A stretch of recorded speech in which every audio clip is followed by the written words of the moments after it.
Hello everybody, welcome to the round 15 player ratings video. For those of you who are new here and have never watched a player ratings video, what I like to do is I like to start the conversation with these ratings. These are not fact, these are not official, this is just me starting the conversation. And if there's any adjustments that need to be made, that's your job to do it in the comments, and then I'll update the spreadsheet with the yearly tally, which has round by round. It's a good way to interact with everyone, and it's a good way for us to get a bit of a gauge on who we think is, tracking well. So let's get cracking right into it. Starting in the back line, Sam Doherty, Jacob Wiedering, and Tom Williamson. Now Doherty, I noticed sort of at the first bounce, before the first bounce, he went to Himmelberg. I don't know how long that sort of matchup was there for, but there was a moment in the first which wasn't very good. He had no body contact on young Bobby Hill. 9:25 to go in the first for a mark to Ian Hill, and he missed. Apart from that, I thought he was outstanding. I thought for one of the leaders who was questioned by the fans, we all talk about where our leaders. I thought he played a captain's game last night. That's the game. That's the one right there. He had 6 in the first. Good intercept mark to help Simo. 10 minutes 55 to go in the third. Intercept mark off the Cornelio kick in the third. Moments later, another intercept mark, 15:30 to go in the fourth, and another one, 5:45 to go in the fourth. These are just some moments that spring up to me, and I've written them down in my notes. And I thought he was, like I said, he played the captain's game. I'm giving him a 9. Yeah, I was really happy with Doc's game last night, so not much to complain about. I thought it was outstanding. Wiedering, I thought he played a captain's game as well, dare I say. He had the matchup on Jeremy Cameron, who I think this is the first year of him doing that. I feel like Jones was on Cameron last year, and with Plowman out, I think the shuffling of the pieces was done, and it was a big test for Wieders. Big test, because I thought Cameron started getting back into form against Freo. I thought he started to find his groove, particularly with those contested marks. First quarter, Wieders, what a contested intercept mark, 13:30 to go. I found myself saying in that first or start of the second, like, what a game is he having? The inside 50 to Harry at that point was outstanding. We saw some offensive flair from Wieders last night as well, which was very interesting because he was so focused on keeping Cameron at bay that he was still able to provide offense for us, which is huge. Cameron had not a single mark in the first half, so that goes to show you what he's done there. Quarter 3, what a mark, 2:35 to go. Quarter 4, another inside 50 to Jack Martin. It's hard to give a really big score after a loss like that, but he was also part of a defense, which I want to give all of them some credit for, because I thought defensively we set up so well. I really did, and I understand we've shat the bed and we've lost poorly and all of that, but I want to give the defenders a bit of credit. I thought they all played a role in that. I actually gave Wieders a 10. I did. My gut feeling tells me it was a 10. Let's look at it. It's the way I do my ratings is, what was your role? Where's your standing in the team? How'd you perform that role? So he's on Cameron. I thought he did a really good job on Cameron, who's very prolific. I just didn't see many mistakes from Wiedering on the night. And I thought even in those clutch moments when most of them weren't able to make the right decision, he was. So I gave him a 10. I thought that was as good as what he could play, personally. So that's how I saw it. I was happy with him. Willow, he's so funny. Great dash and an inside 50 to Harry for a mark in the first quarter. 2 minutes 40 to go. I thought that was really cool. 5 in the first. How many times have I said this, guys? How many times have I taken note of Tom Williamson falling over? Well, it happened again. 12 minutes, 10 seconds to go in the second. I actually had someone message me and say, I bet you're taking notes on that. So you're right, I was. He falls over again. Great kick, 8 minutes and 6 seconds to go to McGovern. If you remember that kick from defence, beautiful across the face of goal, sort of onto the wing almost to McGovern. The play was all on one side and he just opened it up. Unfortunately, McGovern missed the kick after that, but it was a beautiful passage of play for me. He was very composed in the third, 10 minutes 10 to go. In a moment there, he sort of had pressure, but he was able to just dance his way around it. He had an intercept mark in the third with a minute to go. He had that shot on goal. It would have been nice to kick that, but you can't. I don't think anyone really relied on him to kick that goal. And he kicked it into the man of the mark. So this is the dichotomy of Willow. He can be such a dasher and a brave, aggressive, inspirational player at times, and then he can also be an absolute fucking coach killer. But I think he's tracking very nicely. I do. I think he's tracking really nicely. I thought it was a step up. I think there was some added responsibility given the outs, and I thought he took that very well. He had the 15 touches in the end. I gave him a 7 for his game. I'm liking what I'm seeing from Willow. I think he's put a good base together for next year. So, yeah, happy with him. Next line, we've got Simo, Jones, and Petrevski-Seaton. Simo, he had the daunting task on Toby Green, for the most part of the night anyway. Green's first goal just gave me nightmares because Simo was completely out position, and I thought, shit, we're in for a long night here if Simo's giving up that amount of space. But to his credit, he did a really good job of getting back on top. He had 8 at the half. There was a moment in the fourth quarter, the kick inside 50 was a little too high to McGovern, 3 minutes to go. And this is, it's petty and it's a little thing, but it's something I'm picking up on. Unfortunately, Simo, for the most part, doesn't make that kick anyway. He hasn't been that class of a player to make that kick anyway. And then, we love Simo. I love Simo. But let's get real. Let's get real with where we're at, okay? Let's get real with the guys who play on into their 30s and what they've done in their careers and what we get from Simo. I mean, I actually gave him some credit. I gave him a 7 for his game. I was actually, because of the Toby Green thing and getting back on top and quelling his influence and those sorts of things. But he's never really been an A-grade player. So, for me to expect him to make that inside 50 kick to McGovern is probably a little harsh, but where does the buck stop? When does being okay become acceptable? It can't anymore. It's got to change. So, yeah, my gut feeling tells me it was a 7 out of 10 because of mainly that roll on Green and making sure he didn't get off the leash, making sure he didn't absolutely dominate us. Now, he's had 19 and 1 goal, 2 behinds, and I was okay with, personally, I was okay with pushing him up the ground and making sure he got his possessions up the ground, because if he kicks 3-4 goals, then he provides so much energy for the Giants. So yeah, I might be being a little nice on Simo, but that's what the comments are for. You can make the adjustment there. Let me know what you think. Jonesy, oh man, he's another fascinating one. He and Willow they're related. They have to be. He was solid in defence with his positioning in the first quarter.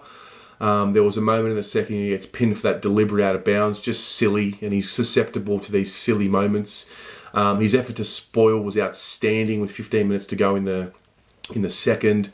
The effort to give away the Finlayson goal. This is what Rocco comes onto the fan cams and says, no one wants it. Like, you gotta want it. And he didn't, him and Willow, whoever it was, they were shepherding for each other. It was a circus act. It looked so bad. And sorry for keeping the leaders accountable, but he's in the leadership group. And the way that he made that error, it was disgraceful. Jonesy, what are you doing? He does so many great things. And the moment after that was the great spoil, 12 minutes 10 to go in the third. And he has these moments at times and they just make you want to punch your face. The brain fade kick in the third quarter, 3 minutes 22 to go. It was just a worm burner on the ground. Lucky he'll miss the goal. Otherwise there would be mayhem. And, for all the there are more good moments than bad, and he always tries, and I'll never question his endeavour and his mental strength to just get back up and look at the next play, and there's all of that, and that's great, and that's needed. But for a guy in our leadership group of the Carlton Football Club, those kinds of mistakes are going to cost us finals in the long run. I'm always looking at building habits for finals and grand finals in the future that we think are coming. We've got to stamp out these brain fades from him. It's got to stop. I don't know what it is. Focus? Is it a limit to his ability? I don't know. But anyway, I thought he was good. I did. I thought he was good. I actually gave him a 7 for the game because I thought he was so. His defensive efforts were great. I think if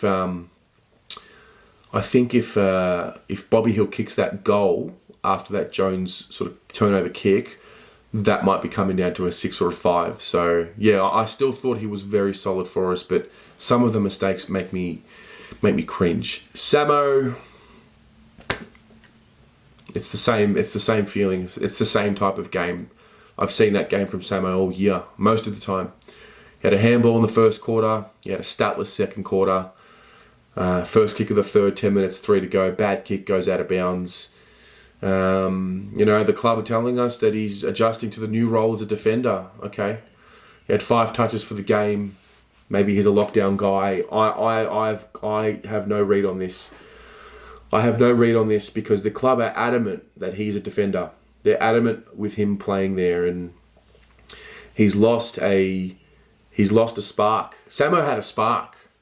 It was there as far as round 1. It was there. He had a spark about him, and there's no spark about him at the moment. Unfortunately, from my point of view, anyway, I thought it was a really bad loss on the day. Not a bad loss, sorry, because I'm giving everyone credit in the defensive group. He was part of that. I didn't give him a pass for his game. I gave him a 4. It probably could have been worse had I not been giving these defenders some credit. I thought all of them were really well structured up. So I know that there's a lot that goes on during the game that I don't see, hear, and are a part of. And that is limiting for me. But I just, on what I see and the effort and all of that, this is a pick 6. This is a guy who's really good and talented. So that's how I saw that. Next line, Walsh, Murphy, Cottrell. Walshy, I tossed and turned between giving him a 10, and then I sort of thought, I can't be giving 2 10s out. And then at the end of the day, it's always about individual. Like if I'm sitting down with Sam Walsh and he's next to me, and I'm saying, what was your role in the day, young fella, and how did you perform it? I thought that was as good as he could perform it. Also because he's in the leadership group and he's fucking playing like it. He's playing like it. He's playing like a leader. It hurts him. It hurts him. He goes for it. When Jones wants to shepherd so someone else could come and get the ball, Sam Walsh goes and gets the ball. What an indictment that kid is showing Patrick Cripps how to lead. Let's just call that for what it is too, yeah? What an indictment that is on our leadership. That one of our best midfielder on the night was Sam Walsh. What an indictment. He's next level. He's next level. He's a jet. Can you believe? I said this after I think the Collingwood player ratings. Can you believe like the audacity of some of these media outlets of what they've said about him? Oh my God.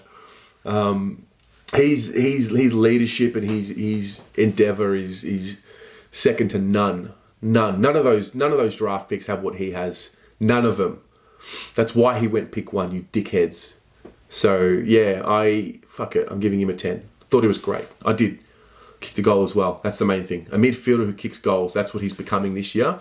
And that's impressive. 23 touches and a goal. The only knock on him is he wasn't as efficient with the ball. He goes at 52%. But, for a guy in his second year, that's where I talk about he's standing in the team. So he's in his second year. I thought he was really good. Murphy was okay. He had a poor rushed kick turnover in the first. 7 minutes 50 to go. Luckily, Hill missed the snap right after that. There was a smart tap in that first quarter to Samo. 1:20 to go. He pinned Adam Kennedy with 11:20 to go in the second. I thought that was an important moment. The vintage Mark Murphy inside 50, low kick to McGovern, 3 minutes and 4 seconds to go in the second. And those are the things that he added this week. He definitely did it a few more times this week. That inside 50 kick, that low kick that he's been renowned for. It made his career. on, really, that beautiful kick. It took a little too long to have that shot on goal in the second, a minute 34 to go. He got a little confused. He wanted to turn onto his left, or I don't know what he was trying to do. It just took too long. He had 9 at the half, and I thought he and Walsh were our best midfielders at the half. There weren't many of them.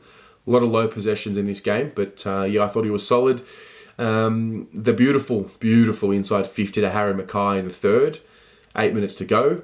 And then he kicks a massive goal on the 3/4 time siren, which was it was just necessary and needed. And I thought he lifted really big for us in that third. In the fourth, it was sort of so-so. I gave him a 7 for his game. I think the goal helps a lot. He was far from our worst. I thought he was probably our second best midfielder, maybe. He was. He was our second best midfielder on the day. So maybe I should give him an 8, but I'll give him a 7. Cottrell, the kid puts his head over the football. He drew the free kick, first possession of the game. He had 6 at the half. He fights, good effort on the tackle in the third. 3 minutes 7 to go. I don't know. It was a hard one to judge. I looked at it and I said, okay, well, did we get a win or a loss out of your role tonight? I thought it was a loss, to be honest. I personally thought it was a loss. Not a knock on the kid. His endeavour is there. It's just not good enough at the moment. I'm talking about winning games of football here. I'm not talking about participation awards. So I gave him a 4 for his game, but I like what I'm seeing from him. Forward line, Eddie Betts, Jack Martin, Paddy Cripps. Betts gave him a 4. I thought he was lively in quarter 1. He had the inside 50 to Harry in quarter 2 with 10 minutes 30 to go, and then 8 touches and a behind. Sorry, that's a loss for me. That's a 4. Jack Martin, what a start. He pins Lockie Whitfield, kicks that goal. That's a phenomenal start. And I just assumed that would be him in the game, and he kind of was. He was in the game. He just needed to go that next level. We needed him to elevate to that next level. Poor shot on goal in the fourth, 3 minutes 31 to go. I didn't really notice him a lot. I still thought he got his job done. I gave him a 6 for his game. The goal was important for him. So that's how I saw his game. Cripps, captain of the Carlton Football Club, has 13 touches in a game of football. You wouldn't even read about it.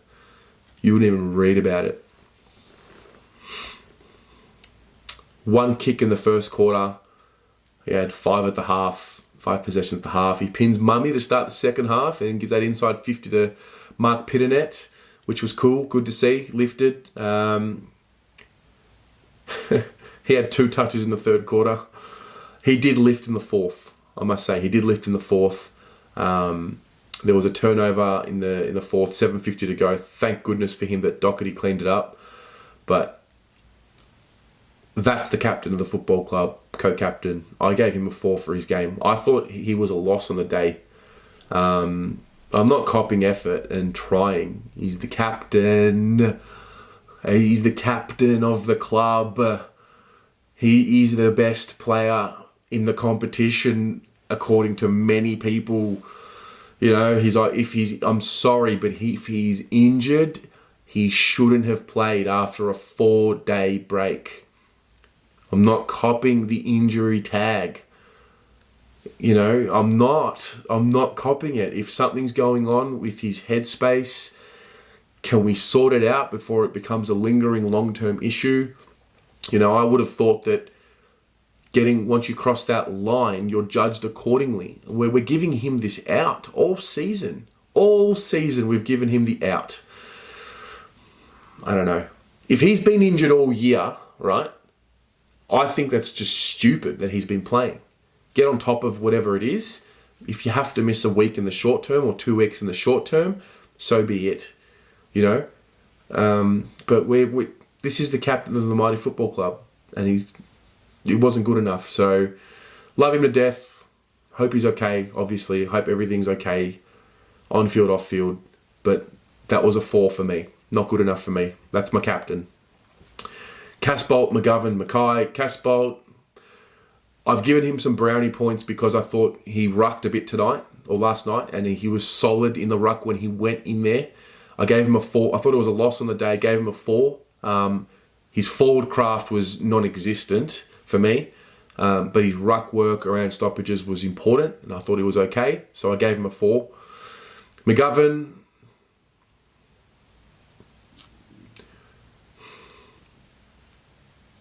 there was a moment, I didn't really notice him in the first. He had 2 touches, I think, one handball and 2 tackles. It was good pressure. He spread really well to get the kick in from Williamson in that second quarter. And then he sort of ran on and then kicked it, and the ball was just a little too short and he turned it over. I liked the play. You could tell he's missed some footy. His kicks, they were all just like a fraction short. Just a little bit of touch. So I expect him to be better next week. The inside 50 from Mark Murphy and the shot on goal. What the fuck was that kick? He's the one that I actually rely on as a set shot. He's really good at him. We're giving this guy an out as well. He gets an out. Everyone wants to sort of, he's missed some footy, and he's a conduit between defensive 50 and forward 50, and he's good for our structure, and he is. Is he worth the salary that we pay him to be a role player? I don't know. It's an interesting. He's an interesting one. I don't know what to do with him. Teague obviously loves him. He's worked with him. He's obviously a good team fella. He's a great fella. I reckon he's a good fella as well. The way he speaks and the way he carries himself, he's probably good for the group. But I'm talking about performance here on the field. That was a 3 for me. I gave him a 3. So there was that. Harry, goodness fucking me, if this kid figures it out, what he's going to be, what he could be. There's a bit of Joe Danaher about him, if I must say. Tall, lanky, left foot, can't kick, set shots. Strong contested mark in the first for his first goal. 2 minutes 50 to go. He ran through De Boer, minute 10 to go in the first. So this was the important moment. So as the big, presence full forward, De Boer sort of put himself in the gap, and Harry ran straight through and gave away the 3, I think. But that was that was an important moment for me for him, because he can sometimes tend to go back into his shell and be a young boy. We need him to mature. Another mark inside 50, 10 minutes 30 to go in the second. He's got a kick it, I was saying, and it was a horrible kick. Good tackle, earned himself a free kick, missed. And I just wrote in capitals here, he has to grow up. He has to grow up and kick these goals.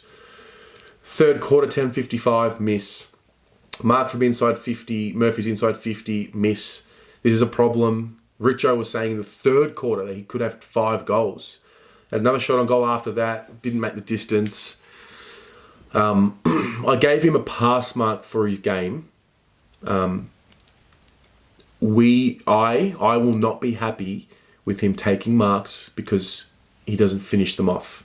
Yeah, he can take contested marks all he likes, but if he kicks like that, it's going to be a long, long decade for us watching him play. He's still got a lot of good footy ahead of him. He's nowhere near his best. He's got to figure it out. I don't know what it is. We were saying this last year, the groin issues and all of that affected him. I don't know, but he's got to figure it out. He's got to figure it out. So gave him just a pass mark. He still did a lot of good things. Pitternet, Setterfield, Curnow. Pitto, I thought his first quarter was dominant. Actually, I thought he was fantastic in the first quarter. He's had 2 shots on goal in this game, very gettable, and misses both. Well, the first one was just out in the full. The second one hit the post. I thought he battled pretty well considering what his role was. I gave him a 6 for his game. Setterfield, I thought this was a bit more of a so-so game from Setterfield. He was okay without being outstanding. I thought it was just a bare minimum pass mark, so I gave him a 5. Curnow, he had 6 in the first, 1 in the second, and 2 very heavy knocks, but he kept going and kept battling away. I didn't find his game to be particularly outstanding personally. I gave him just a 6 for his game, just above a pass mark. He just did his job for me and a little bit more as well. I thought that the knocks really got to him and he kept battling, and I hope that he plays the next game because he's someone that provides a lot of underrated 1%ers for us. So that's how I saw his game. And then the interchange bench, Paddy Dow, Fisher, Paulson and Nunes. Dow, great goal in the first, so wrapped for him. It was against the flow, which was important. Those are goals that we've struggled to get over the last, really all season. So that was an important goal. He had 3 in the first. There was a moment in the second This is the dichotomy of Paddy Dow, the brilliant gather in the second quarter on the loose ball, runs, explodes, gets open space. The kick was ahead of whoever he was kicking it to, and he turns it over. It should have been a goal. It should have been a goal. I can still see from last year, I can still see the panic disposal from him, the quickly get it out. I hope that over time, once he gets ball, he can find a way to realise he has a little bit more time than what he has. But it's just still very rushed. But look, the thing with him that needs to be noted, and this is interesting, he only played 62% game time. So he's had the 8 touches, and yes, obviously we want more from him. But I thought that was interesting. 62% game time. He's all, like just more than half the game. So I think that's got something to do with I don't know what it is, but that's a factor for me. Was he injured? Did he come off? I didn't really see. I didn't hear the commentary, but I look at that and I say, was it a win on the day? I don't think it was, although he's kicked a goal. I'll give him a pass mark because he's kicked the goal and because he's played 60% game time. So relative to what he actually did in the game, if he played, close to 100% or, close to 90% like the rest of them, I think he would have had a pretty decent one. So it'll be just a pass mark, but it's a scrape. Fisher, don't know how he didn't win the free kick in the first quarter. 4 minutes 40 to go for front on contact. Good on him for putting his body on the line. He copped quite a few knocks in this game. End of the day, he's had 1 handball in the first. He had a statless second quarter. I thought his pressure was good. I thought his effort and his endeavour was good, but unfortunately, it was his poorest game for the season, and that's saying something because he's been really good for us since he came back. He has had 6 touches and 1 tackle. I look at that and we know he's capable of more. He's been doing it over the last month. So I thought it was a loss on the day. I gave him a 4 for his game, but I back him in to respond. Paulson, he had 2 handballs in the first. He had 4 at the half. A shitty dinky kick in the third turnover. I just found myself in the third quarter just saying, listen, I'm sorry, but he's not really up to this level. And it's been good. I'm really happy that he stayed in the team because Collingwood and GWS are the perfect opportunities to understand if he's got a future because they're good teams. He had a great tackle on Brent Daniels in the third, 6:20 to go. Very great tackle. Good run from behind. He generated that run from behind to get himself a shot on goal. Unfortunately, he missed that. If he kicks that, different ball game for him. That was with 4 minutes 30 to go. And then in the fourth, he was outmarked by Hill. 9 minutes 25 to go in transition. It was just poor positioning, and I gave him a pass. I did. I gave him a pass. I could be being a little soft, but he's not in terms of where he's at in his role. And I thought he did a bit of the running that we've been hearing about, but I don't know if he's one to pursue with moving forward. There's got to be a standard of player, and I just think he's had so many opportunities. If we give him another 1-2 year deal, like how much better can he actually get? Let's be serious here. I think the fact that Caleb Daniels' name is even mentioned close to his is pretty laughable. But anyway, wish him all the best, and I hope he can be better. Jack Noons, he was on Nick Haynes early in the game, I noticed, but that sort of moved around. This bloke puts his body on the line for the club. I love it. There was a moment he drew the free kick, second quarter, 6 minutes 50 to go, and then a great chase down tackle in the third with 7 to go. I mean, ultimately we've had, I think, 12 or 13 from him. Sort of neither here or there. I thought he just did his role, so I gave him a 5. And that's it, guys. Those are my player ratings. Now it's your turn. So, obviously we're going to disagree, and that's beautiful. I love it. I love the discourse. So if there is a rating that you think needs to be changed before I enter them into the table, let me know in the comments below.